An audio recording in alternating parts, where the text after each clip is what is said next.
আসসালামু আলাইকুম। প্রিয় বন্ধুরা, আজকে নিয়ে আসলাম অষ্টম শ্রেণীর বাংলা প্রশ্ন ও উত্তর। তোমরা ভিডিওটি শুরু থেকে শেষ পর্যন্ত দেখো, তাহলে বাংলা প্রশ্ন উত্তর দেখতে পারবা। এখানে প্রথমে অষ্টম শ্রেণীর বাংলা প্রথমে কাজ ১ জোড়ায় আলোচনা করে নিচের প্রশ্নগুলোর উত্তর করো।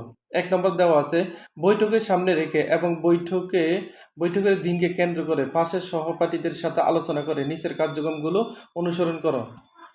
এরপর খাতায় লিখো। এবার ১ নম্বর পয়েন্টে দেওয়া আছে, তোমার বিদ্যালয়ের বিভিন্ন প্রয়োজন বা সমস্যা খুঁজে বের করতে হবে। ২ নম্বর পয়েন্টে দেওয়া আছে, এইসব প্রয়োজন বা সমস্যা নিয়ে কার সাথে যোগাযোগ করা যায় এর একটি তালিকা তৈরি করো। ৩ নম্বর পয়েন্টে দেওয়া আছে, যোগাযোগের মাধ্যমে উপকরণ হতে পারে সেগুলো নিয়ে নির্ণয় করতে হবে। এবার এবার তোমরা চলে যাও উত্তরে। এবার কাজ ক, উত্তর ১। আমার বিদ্যালয়ের বিভিন্ন সমস্যাগুলো হলো, যেমন ১ নম্বরে বিদ্যালয়ের পাঠাগার সমস্যা পর্যাপ্ত নেই। তারপর ২ নম্বরে বিদ্যালয়ে কোনো রিডিং ক্লাব নেই। ৩ নম্বরে বিদ্যালয়ের খেলার মাঠ বা সংস্কার করা উচিত। ৪ নম্বরে বিদ্যালয়ের বিজ্ঞানাগারে পর্যাপ্ত উপকরণ নেই। ৫ নম্বরে বিদ্যালয়ের কম্পিউটার ল্যাবে উন্নত মানের কম্পিউটার নেই।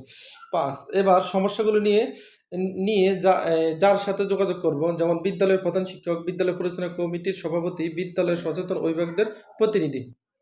এর ৩টি পয়েন্ট। তারপর ৪ নম্বর পয়েন্ট হলো, বিদ্যালয়ের বিজ্ঞানাগারে পর্যাপ্ত উপকরণ নেই।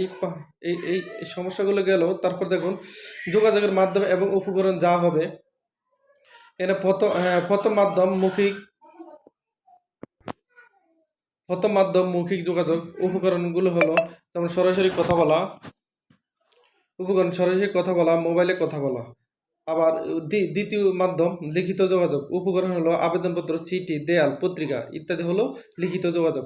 তারপর দেখুন, কাজগুলোর মধ্যে আমি যেসব বের করেছি এবং যেসব বিষয় আলোচনার মাধ্যমে উঠে এসেছে, যেমন ১ নম্বর দেওয়া আছে, এদিকে হলো যেসব বিষয় আমি নিজের বের করেছি। বিদ্যালয়ের ১ নম্বর, বিদ্যালয়ের সমস্যা, পাঠাগার পর্যাপ্ত বই না থাকা, বিদ্যালয়ের কম্পিউটার ল্যাব ও উন্নত কম্পিউটার না থাকা, বিদ্যালয়ের রিডিং ক্লাব না থাকা।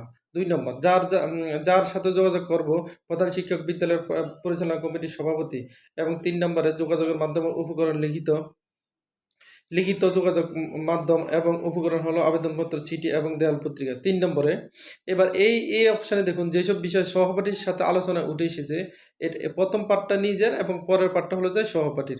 এখানে দেওয়া আছে ১ নম্বরে বিদ্যালয়ের সমস্যা, বিদ্যালয়ের খেলার মাঠ এর সংস্কার দরকার, বিদ্যালয়ের বিজ্ঞানাগারে পর্যাপ্ত উপকরণ।